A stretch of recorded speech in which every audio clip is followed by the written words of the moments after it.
Hey YouTube, what's going on? I'm here with OfficerKillo, What's and up? what I want you to do is introduce yourselves and say where you're from, your little bit of background, and your name, all that fun stuff, your age, whatever you want to say. Yeah, a lot of people just call me Jordan. It's a first name basis. My name's out there. I've been military, been law enforcement, I've been all sorts of things, but I'm Officer Kilo. Everyone usually just calls me Kilo in my community.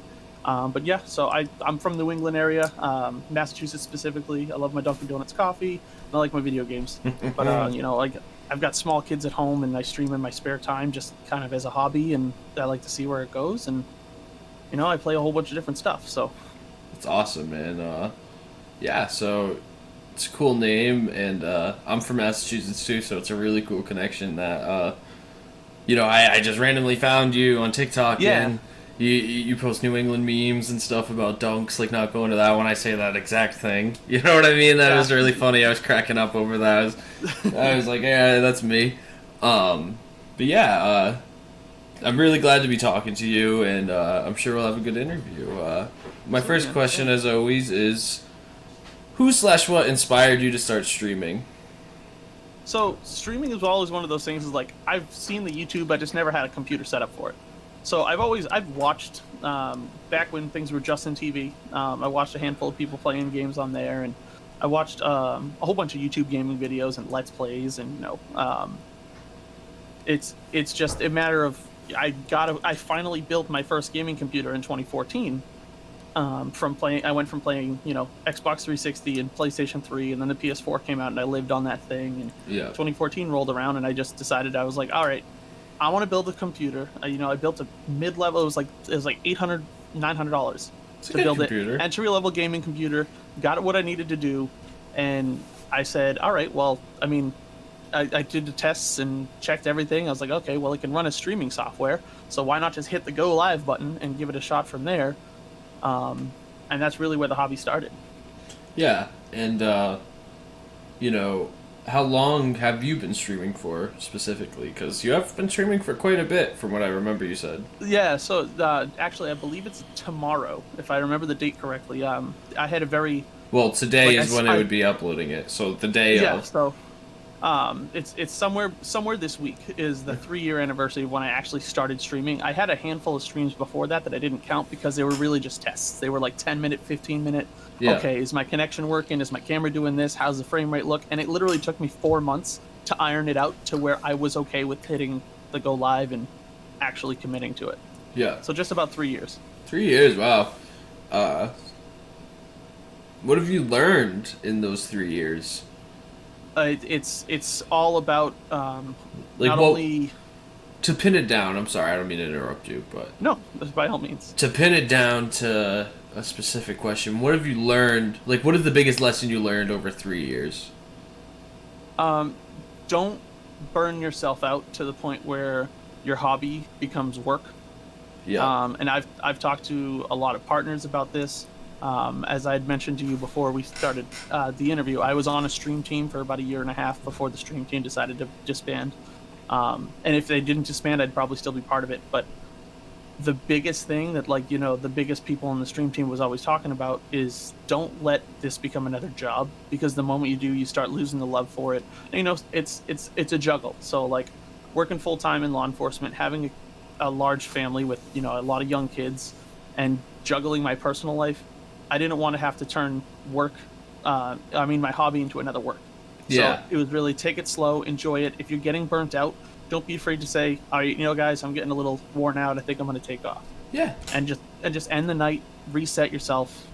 Take a break if you need to. Got to get some blue screen glasses. Yeah, that's actually what these are. I don't even really wear glasses, but these are. Oh, I wear glasses. It's just I actually am looking into the new Turtle Beach headset because they're made for people with glasses. So that way you're. Oh, so yeah, they have the little cuff Yeah, because for. my ears get so raw. You have no idea. These are Mhm. like studio headphones. They're not like gaming headphones or anything. Yeah, so they're like recording headphones. Yeah. Yeah, It absolutely. came with my mic set. I have like a little USB interface That is mic. awesome. Yeah. But yeah, I know the pain of glasses wearing. Oh, that would actually be another tip I would say. Don't be afraid to invest into your equipment. Oh yeah, definitely. Look at paying $120 for a good mic setup the same way you would look at buying the collector's edition of a video game. If you want to Oh sit and yeah. buy it, do an unboxing if you're on YouTube, go through the details, have the DLCs. Like, think about how much money you're going to spend. Like, if you bought Destiny when it first came out, the original Destiny, all the expansions added up, you'd spend $200 on a Oh game. my god. Why not spend that on a decent headset, a decent investment. microphone? Yeah, So- invest in yourself. I mean, investing. See, this is what I do. I take the money I earn from bits. I actually originally started on Facebook, so I had gained about. I remember you talking to me about that. Yep. So I'd gained about like 1,000 followers on Facebook. Blah blah blah. I've talked about this a couple times. I don't know if you know. I got banned randomly, and now I'm restarting on Twitch, and this is my new thing I want to do because the Twitch community is so much cooler than the Facebook community. Oh yeah. And, you know, all of the money I got, I started out on this huge monitor that I had on my little desk, and it was like 13 years old. It had the burnt out HDMI, and I took that money and I bought a nice monitor, and then I got a nice mic and stuff like that. So yeah, that's definitely a really good tip for someone getting into streaming is really take... I mean, me personally, I didn't invest... I don't have a lot of money. I mean, I'm 21, I have a child, I live in an apartment, I pay all the bills. Me and my girlfriend do pay them together, but it's like, our money's tight, you know? We have a slim income, and we get by with what we get by. So streaming is actually like my secondary income, and not like a job, but... the money I do make off of it, I put back into streaming, or I put into giveaways and things like that. So, I mean, naturally, yeah. That's smart. Like, don't be afraid to reinvest the money that you get from your community into your community. So the giveaways. So one of the things I picked up a long time ago was a Humble Bundle subscription. So it was $15 a month or $10. I don't even remember what it was, and they'd send you a whole bunch of games for free. Oh wow! Sometimes I use the games for me. Sometimes I would just. I still have I stopped paying for this a year and a half ago, and I had it for about 2.5 years, and I have probably 200 game keys that I'm sitting on, and I'll give away 2 or 3 of them in a bundle at a time. Like, it's just cool. It's a monthly subscription. It's not too expensive, but I invested in that specifically for giveaways in my community and everything like that. So, wow, yeah, that's awesome. So I actually wanted to make a point to you and to anyone else that's done an interview with me. All of the money I'm making, any money I make off of YouTube, I'm going to invest into subbing back to you guys, bits, whatever. Obviously, I might keep some to keep my thing going too, but whatever, the first $5 will go to the sub, whatever, you know what I mean? I'm going to make sure whatever comes from this, I make sure I give back, because this isn't just for me, this is for everyone. And, yeah, absolutely. Into a giveaway thing, something personal on my end is 1 month I had only made like $25, and what I had done was I had just invested it into a $25 Amazon gift card, and on Facebook you can do !notify and you get the notifications, and I said anyone that writes that between now and the 1st of December, it was like the 22nd of November or something before that, it was maybe the month before, October and September, and I ended up getting like 30, 40 followers for that giveaway, and it's a really good way to invest into your community and build better. Absolutely. So, who would be your favorite streamer or content creators, or anyone, like, even from when you were a kid to now that you've watched, or even that you grew up on that you don't watch now, things like that, even if it's corny? Like, I loved Sky Does Minecraft. I don't know if you know who he is, but like, I would go crazy over his videos because I thought they were just pure gold at the time, stuff like that. So, like, if there's anyone like that, I'd like to know, So, like I said before, Let's Plays was a big thing for me, and the Yogcast is probably the biggest thing I followed. I think I know who they are. They're it's just one of their videos is the Diggy Hole video, and it still gets me, and it's like almost 10 years old, but that's really how my PC gaming, like, I had a laptop that could run Minecraft, and that was pretty much how I started PC gaming, and I started realizing slowly that the console war was not for me anymore. I wanted to play PC. So that's me right now. as far as like people I like to watch now, I like fast-paced gameplay, so I can't even say I watch one person, but there's also slower-paced games that I like, so I like a lot of shooter games. So, like, the speed rounds in Call of Duty and, like, how fast a game can go. I'll watch like Summit 1G and like Doctor Disrespect and Shroud and all the big time streamers if I want to just watch something. But if I want to get into the stream, I like to watch personalized streams. So like I have a friend who used to be on the stream team, and it was the reason I applied for it. His name's Bognagus. His name's Chris. He's a really good guy. I'm allowed to say that because he says it too. That's the only reason I gave you his name. But like I've met him personally, and I love watching him stream because he's so wholehearted, and he actually engages his community. If you have 25, 30,000 viewers and the chat's just like me, there's no personal connection to me. So like if I'm like slogging away at paperwork or doing stuff, and I keep looking over here again, I got to look over here. If I'm doing like paperwork and just kind of chugging away, and I like to have a little something up on my other monitor, I'll watch like the big time streamers. But if I'm going to engage in the chat and get involved, Sheepdog 59, he plays the chief of police on one of my GTA servers that I play on. I'll jump in on his server. Or like when I was working in the DOC, I worked overnights a lot, and a lot of the times I was able to get online, but in different ways. But there was I would tune into stuff while I'm doing my paperwork or logging my rounds or doing whatever it is that I was doing. So that was the other thing I was doing too. But it's all a big personal connection to me. If I'm just another number in your chat and there's no way to have us communicate really, it's very rough for me to get involved. So like, why would I sub? Why would I get what you mean. So it's not even like I get the content creation and like charity work and all that stuff. So like this, I know he does a lot of charity stuff, and he's on Team Solo Mid. And, I think a lot of bigger guys, what they'll do is they'll take some of their money and donate it. Or like Josh OG, he does a lot of stuff for his community, giveaways, big items, $5,000 worth of gear to like a lucky handful of people. Those are the kind of people I'm more likely to sub for. One streamer actually, I don't know if you know Esports Talk, but he covered this story. He's a bigger streamer. I don't remember his name, but he is giving 100% of his donations to charities, which is, I thought, was like one of the greatest things I had ever heard from a streamer, because I'm not going to name drop, but I'm going to name drop right now. Like people like Noah J and stuff like that, who still are accepting like hundreds of dollars in donations, which I get it.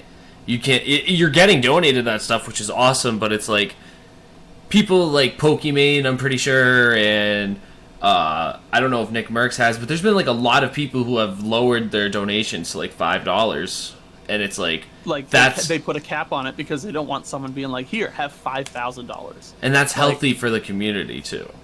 Yeah, and like Mr. Beast is a good example for that too. It was like Mr. Beast is all about spending the money on his friends, family, strangers, giving it a chance for his community to win $100,000 by opening up an app on their phone, or even just streaming for as long as they can, or even just like jumping in on a random game that he's playing, and he's like, "Hey, what's your name?" And the little 12-year-old's like, "Tommy." Well, like, all right, well, I want to talk to your parents because I'm going to send you $50,000 in cash. Like, just if you have that kind of money, it kind of amplifies who you are as a person. That's where I've always been. You don't see Jeff Bezos doing that.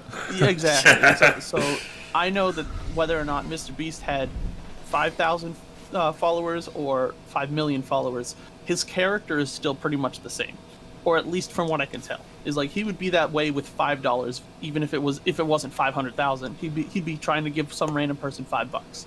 Like he bought a pizza guy a house. I mean, really, yeah, he's a really good guy. And that's the characteristic I look for.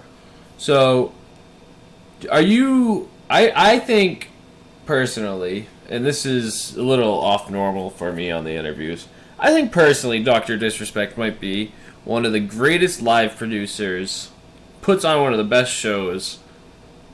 How do you as far feel... As the go?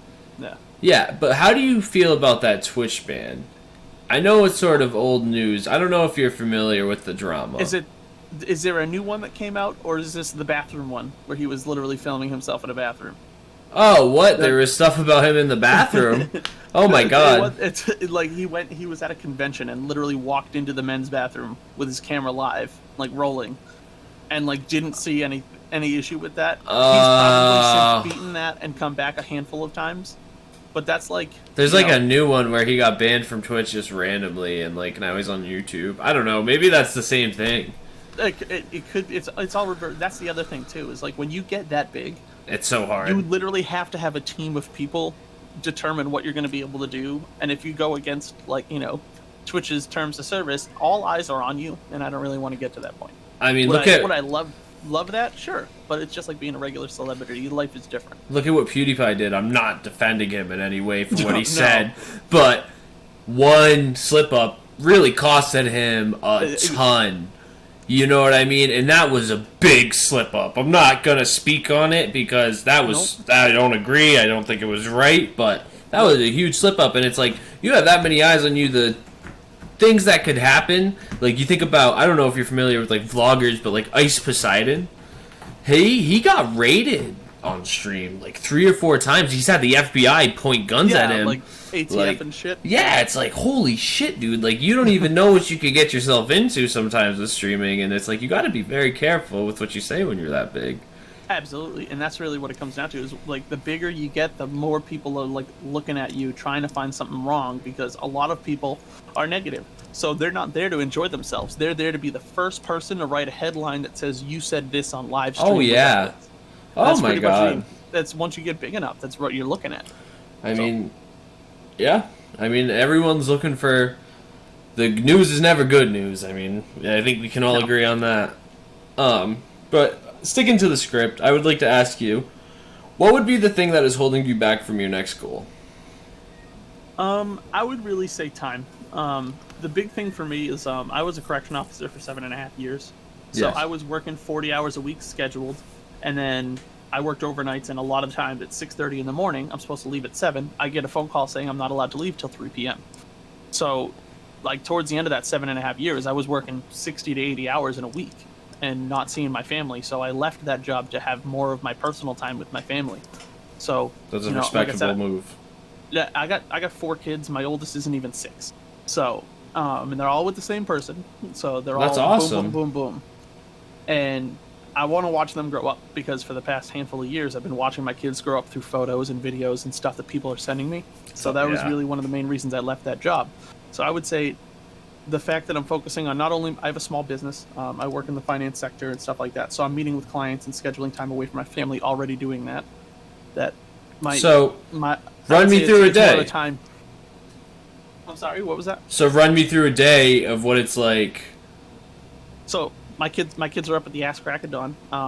We get breakfast squared away at 7, 8 a.m. depending on how much I want to cook. I guess I get what you mean. Trust me, I'm a stay-at-home dad too. Bars and a piece of fruit, and other times I'm like, all right, do you want eggs? Do you want eggs? It's just one of those things. But we'll start that up, and then, depending on what time my wife got home, because right now she's working. I call it second and a half shift. She's working like 6 p.m. to 3 in the morning, and then she's coming home. Oh wow. So sometimes she'll get up at 9, 10 in the morning. I'll have breakfast with her after I clean up after the kids. Yep. And then, I'll work. I'm working from home a lot, or I'll drive to the office. I have an office that's like 20 minutes away that I work out of, and I'll just work on whatever I got to do for that day. Sometimes I set my own schedule, so I can pretty much be like, all right, well, Wednesday we have doctor's appointments, so I won't go to the office that day. But just to be able to like have control of my time and my ability to do what I want. Noon I could head home for lunch. 2 p.m. I could head home for lunch. My wife usually gets ready for work around 4:30, 5 o'clock. If she's not working, I pretty much just spend the day with her. And then, from that point on, I have the kids from like 4 o'clock until they go to bed. And then my last kid goes to bed at 8 o'clock, and I'm usually streaming by 9 if I have nothing else going on. I have a similar schedule. Or playing games. So I don't even stream every single day. It's Same. just, there's a lot of stuff going on, and I got to make sure I'm paying attention to a lot of other things as well. So I'm going to ask you 2 questions. If you'd like to say the name of your company, you sure can. And what would you say is like the biggest struggle you've had as a small business owner, with the family, the streaming, and all of that? What with the business, have you had personal struggles? I mean, you don't have to share them, but what would be the biggest struggle you had starting up your own business? Because that's a question I'm sure other people would like to know, because I'm sure there's many other streamers out there that are trying to build a brand, trying to do something like you're doing too, on top of streaming. So I think this is very related. I mean, I might be wrong. No, But no, it is because you should consider your brand as its own business. exactly. Like I have business cards, I have a business email, I have a business contact book. Like I send messages out specifically with that. So I won't say the brand of the company because it's not my personal company. I work as an Oh, okay. independent contractor for a larger company, and All right. compliance issues say that I'm not telling you. Yeah. Just so that like we don't do public advertising, so that's a big thing. You can't 100% go on okay. Facebook Yeah, and be no like big blah deal. blah blah. Um, but yeah, I work as an independent contractor, so I actually started a year in the part-time field before I Okay. even left my CO job.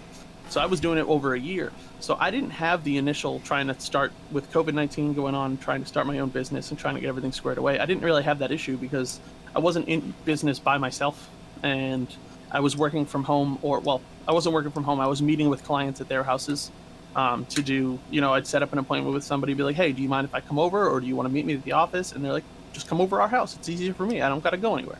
Yeah. Um, and building that personal relationship, I'd say that's probably the biggest challenge I have now, is that almost all of our business is done via Zoom now. So I'm having a conversation like I'm having with you, with someone I'm trying to build a personal connection with and do Yeah. business with and establish a connection. And it's very hard to do that with someone sitting on the other side of a screen, but a lot of people are also adapting to that. Yeah. It's a new And realm. It's the new norm, I yeah, guess. Yeah. I would say I'm adapting to it better because, like I said before, I've been streaming for 3 years now. Yeah. So I've already built that. I'm talking to someone and I'm watching the chat come up and I'm having that personal connection without being in the same room. Yeah, exactly. But yeah, don't be afraid to, like you said, treat your brand like a business. Don't be Yeah. afraid to make that a business expense. You can do tax write-offs, and depending on where you live, you might have to file certain paperwork, but that paperwork could cost you $50 a year. And then you can do tax write-offs based on, oh, I bought new computer parts, I bought a new camera. All right, well, that's a business expense because you're Oh treating shit. your brand as a business. So there are definitely, and that's the other thing. I work in the finance industry now, so I went from being Correction officer. correction officer to working in a financial field that I didn't have previous experience with. So Yeah. now I can see the whole different side of things, because I don't know if you know this, but prison is very, very happy. No, I'm just kidding. There's not a lot of happy people in prison, and if someone's happy to be in prison, whether it be staff or an inmate, they're either putting on a face or you should be concerned. That's Yeah. pretty much where it goes.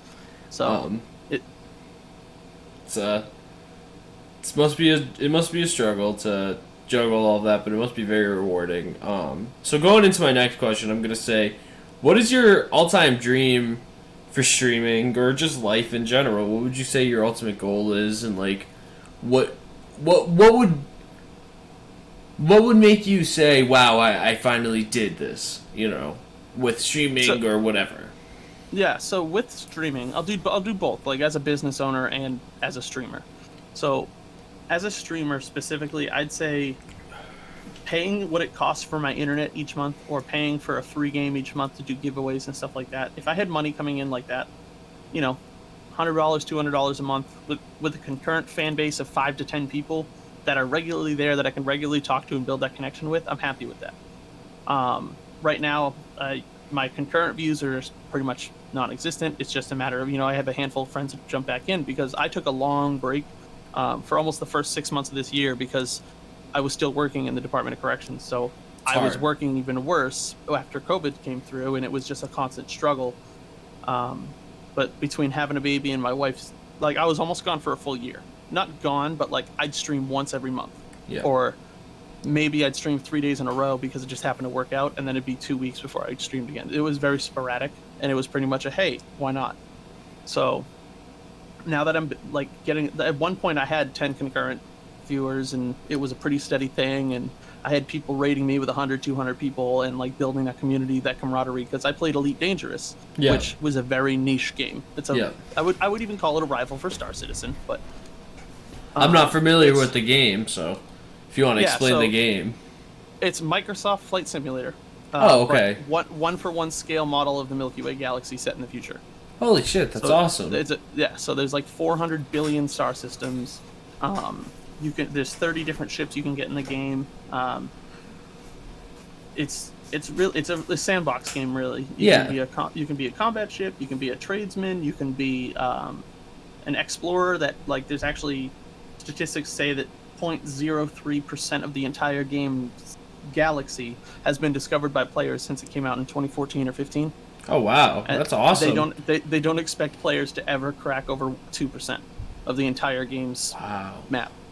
So Holy there are shit. literally there, and the way they discover stuff, there's like I said, there's 400 billion star systems. So there's a whole bunch of star systems that says first discovered by OfficerKillo because I was the first player, potentially the only player ever that's actually been to that system in the game.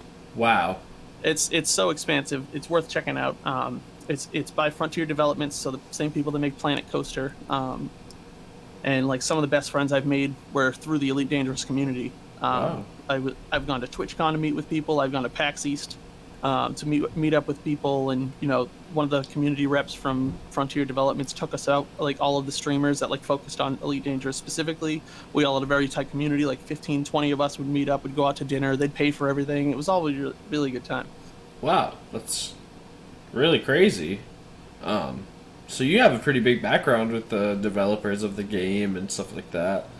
So it's definitely not a personal background, but Oh, okay, the guy like I've met a lot of the community managers and like the contacts that a streamer would have through the guy who was in charge of our stream team. Shout out to DJ Truthsayer on Twitch.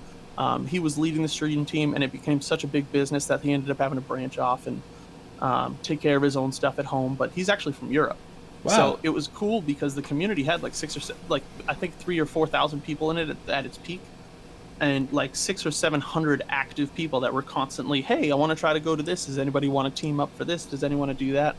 And it was nice to be part of something that big and then recognized as one of their focuses when it came down to the stream team, because it wasn't just an open door. You had to apply for it, interview for it, that sort of thing.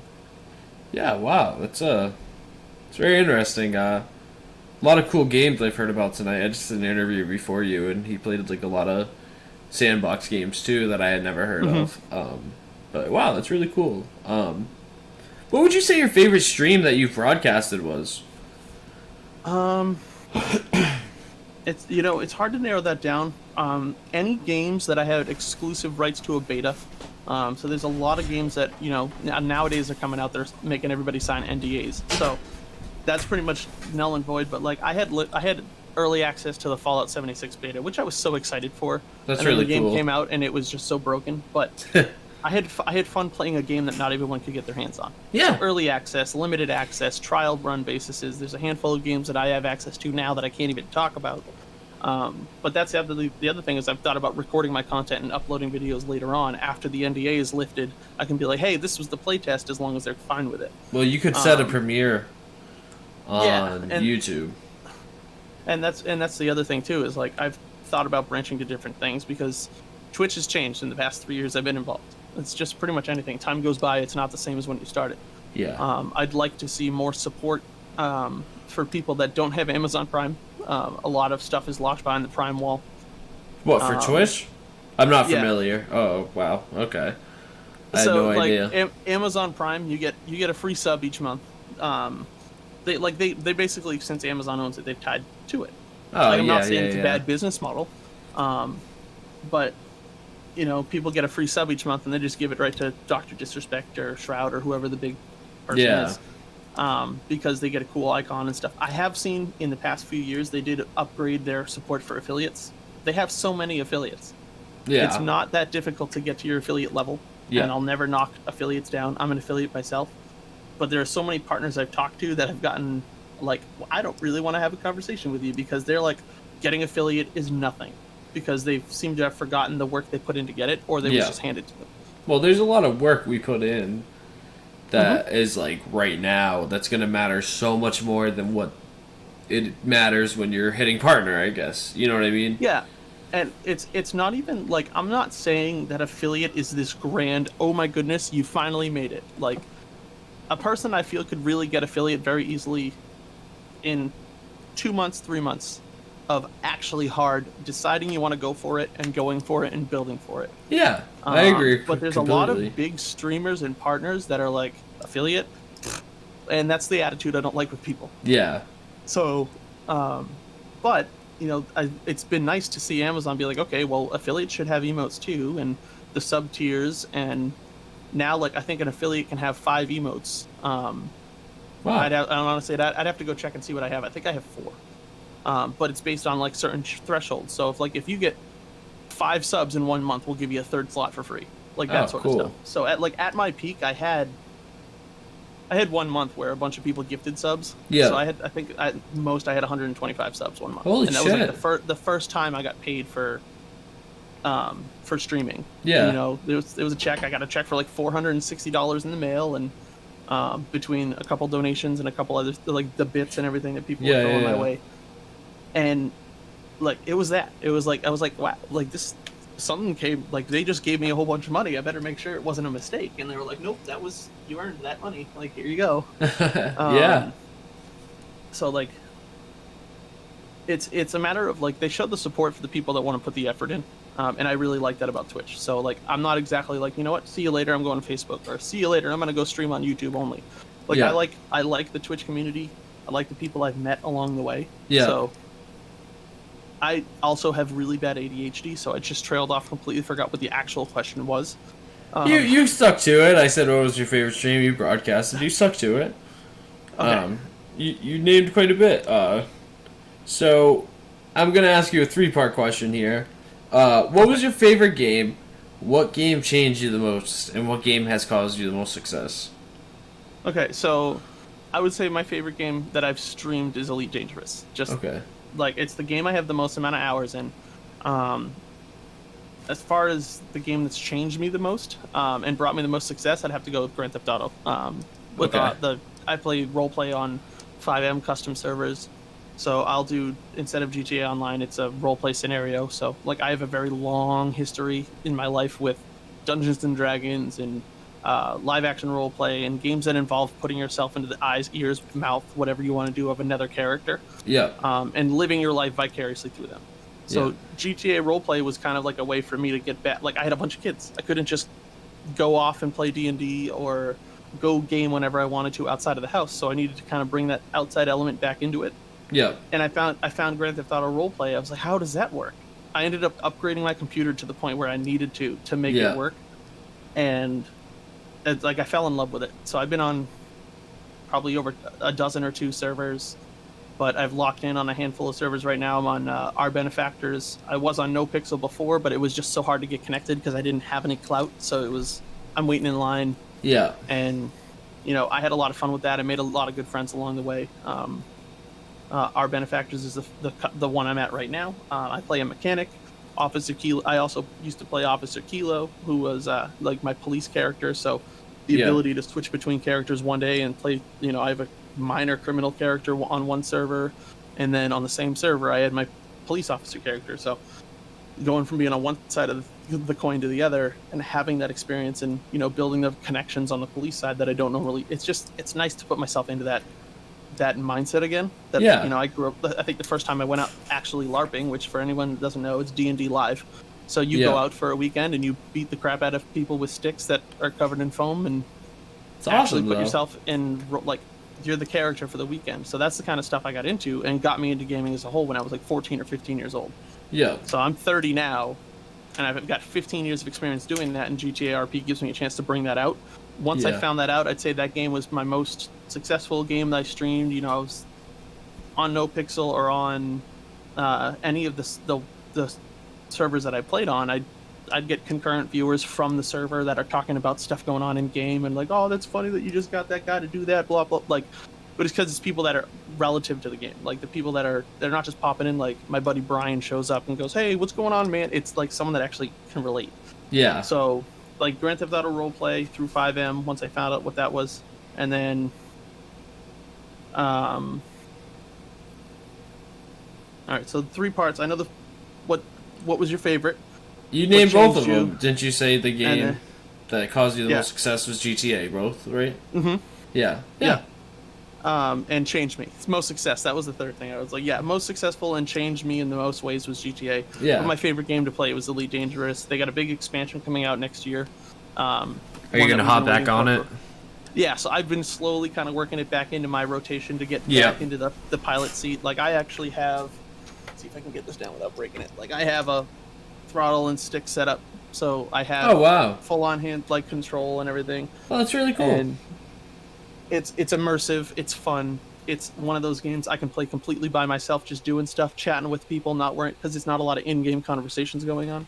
Yeah. Or I can team up with 3 or 4 friends, go out and we can be like a mercenary squad, basically, like fighting. Oh no. Please. Oh. I All right. I hit a There you lag go. spike. I was gonna say, Sorry. I don't hear you. I hit a lag spike. Sorry. What'd you That's say? So where did I lose you? Immersive fighting. Oh yeah, so like I like the immersion, the fighting because like I was saying before, we can do it individually. I can be doing my own thing, talking to chat, engaging with the community, but at the same time, I don't have to be like fine tooth comb on what I'm doing in the game. And the other side of things is I can team up with a few of my buddies and we can all be chatting and doing like a combat squad, trying to like work together. So it really is one of those do what you want, do how you want it games. Yeah, definitely. So we're on to the last 2 questions of the interview. So what I want to say is, where do you see yourself in a year? So in a year, I'd like to have rolled over 1,000 followers on Twitch. If I can get over 1,000 by the end of 2021, I'll be happy with that. It's a good 4-year milestone. How many are you at now? I'm at just under 400, I think. Good job. That's awesome. So, if I'm gaining a few a week, that's fine with me. But it's also something that's kind of snowballs as time goes on. So I'm trying to be a really big variety streamer. I stream first-person shooters from Call of Duty to Escape from Tarkov. I'm not a big Fortnite fan. I'm not either, but that's fine. I had the game before it was what it is now, and I paid for it, and I played it, and then the game that it is now came out, and it pretty much has just been like, all right, well, the concept before was cool. I like the aliens and zombies and all that stuff, but either way, I'd like to be doing variety content on like a set schedule. So like, Mondays, Wednesdays, Fridays, and Saturdays, if I'm streaming those nights, depending on how life is. Yeah. I'd like Mondays to be, community choice. Wednesdays and Fridays can be GTA. Saturdays can be Elite with GTA or whatever it might be. Yeah. I'd like to have a schedule, a concurrent fan base, and 1,000 followers by the end of next year. It's a good goal, and the last thing I would like to say is leave yourself something to look back in a year at. So, about a week ago, I finally started putting together a TikTok for this whole thing. So this is one thing to look back at.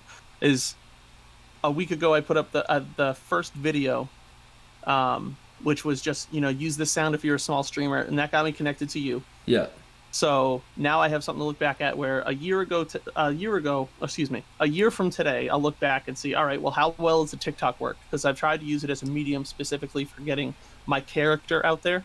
Not necessarily my brand, but like who I am as a person. So if my attitude, if I'm not just like, F everything and forget all that stuff, and if I'm a super negative person, that's not going to bring people in. So I want to also remind myself of this is the kind of person you can be. So like, maybe a year from now, I'm not doing so hot and thinking really down. I can look back and be like, well, that's, people were drawn to that. So why not be that person again? Or kind of have like a check. It's almost like a bookmark, like turn back, look, see, I have evidence now. So TikTok gives people evidence of who I am, what I do, like kind of person I can be. But I also get to make that evidence. So it's all, like I said, it's for me to look back at a year from now and see, how much has changed, what's changed. Was it worth making this, like the TikTok? Did it work out? Did it not? But it's also going to be a learning experience. Yeah, man. Well, hey, it's been really awesome talking to you. Anyways, YouTube, stick around. I mean, not stick around. You stick around. YouTube, thank you very much for talking and listening. If you guys enjoyed the content, like, subscribe, follow my mans on Twitch, all the other stuff. I'm going to have all of his stuff down below. Have a good night, guys. Thank you very much. Really good job, man.